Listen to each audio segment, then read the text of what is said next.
My name is Jackie Ramos, and I would like to tell everyone a story. I am a former employee at Bank of America in Kennesaw, Georgia, at 210 Town Park Drive. I worked in the customer assistance department from May 1st, 2009 until November 23rd, 2009. And by the way, customer assistance is a euphemism for the collections department. Every day I came to work and did just as I was supposed to. I collected. In fact, I was one of the top performers in my department, even outdoing those who were more tenured than I was. But something was wrong. There was something inherently evil about my job. I'm not sure if Bank of America knows this, but we are in a recession, and most of us, we are hurting. Day in and day out, I was told to charge people who already fell behind in their credit card bills an additional $15 just to make a payment with me. As I was told by Tiffany Gatlin, my manager, it was a convenience fee. I was told to deny refunding as many late and over the limit fees as I could. There was even one month I was given a verbal warning about the amount of fees that I refunded because, as I was told so many times, Bank of America is a corporation and they are for profit. There is something we have in my department called a fixed pay. Essentially, it is a program. It turns your balance into an installment loan, and it stops all fees on the account, and it also closes your account. In order to get a fixed pay, though, you have to qualify by answering a rather irrelevant set of questions, like how much you spend on groceries and how much your cell phone bill is. Day in and day out, I had to deny countless people countless people who needed the program but didn't qualify. Too often, I would have to give them the spiel about I can't accept your program because your disposable income is too negative, and then they just sit there on the phone and say, well, if I could afford to pay my bill, why would I need a program? I will never forget one card holder. I remember her name, her location, I remember her story. 24-year-old woman with a child, just found out she had cancer. She lost her mom and her husband all in the same year. Of course, she had a very limited income. She had to quit her job.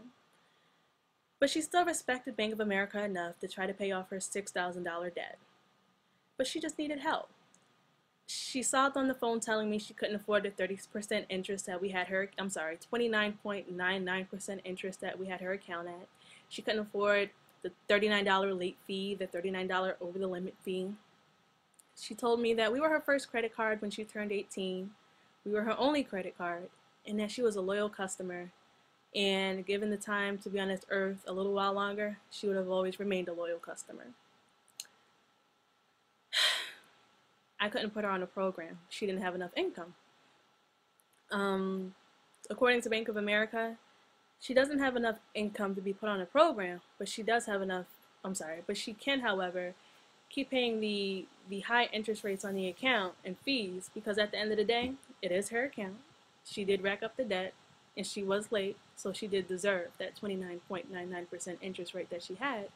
And it wasn't up to Bank of America to help her figure out how to get this debt paid off. It was up to her. There's a joke in my department.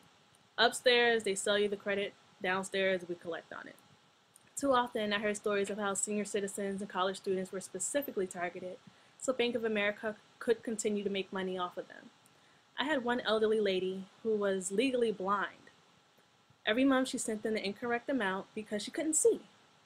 Her 3% APR, after I think about 3 times of being late, went to 29.99%. She actually told me that one of the associates told her she needs to look at her statements more clearly. After all, who better to target than the young and the old? Don't deny for a second that there are systematic practices put in place to keep America in debt. Bill Rabel. I love this guy. I mean, he is genius. Any corporation that hires him, you've hired a good person.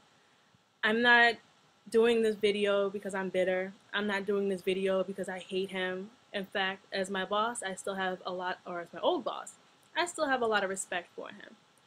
Out of all the interviews I had in my life, I will never forget the one I had with him. He told me the most interesting interview question he's ever been asked is, what keeps you up at night? Before I got the job, that question didn't really make sense to me. who asked that in an interview, I thought.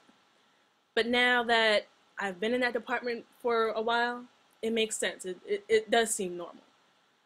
All the people that I've had to deny programs to, they kept me up at night. All the people that I've pissed off with the $15 convenience fee, they kept me up at night. All the people who were dying, lost a child, husband, mom, dad, all the people who lost their jobs and sat on the phone sobbing to me that if we just gave them a little bit of help, they can make their ends meet, they kept me up at night. All the angry cardholders who told me the reason why Bank of America is the corporation that it is off the hard work of them and their tax dollars, they kept me up at night. So I stopped denying people. I helped people get on programs that didn't necessarily qualify, but definitely needed the help. Every day I was told 3 things. Do the right thing for the customer, think of yourself as a customer, and do the right thing for the company. I figured if I placed more cardholders on programs at affordable rates, then maybe they can afford their light bill or even enjoy a trip with their child to the movies. If the account was affordable for the cardholder, it wouldn't charge off. I mean, that seems as simple as 1 and 1 being 2. But my company didn't think so. At the end of the day, I would love to have a company who thought of me as more than just a dollar bill. I would love to have a company think or just be more humanitarian and think of me as a person instead of a profit. But the 3 things that I was told to think about every day, my interactions with cardholders, it didn't matter. In fact, only one of them did.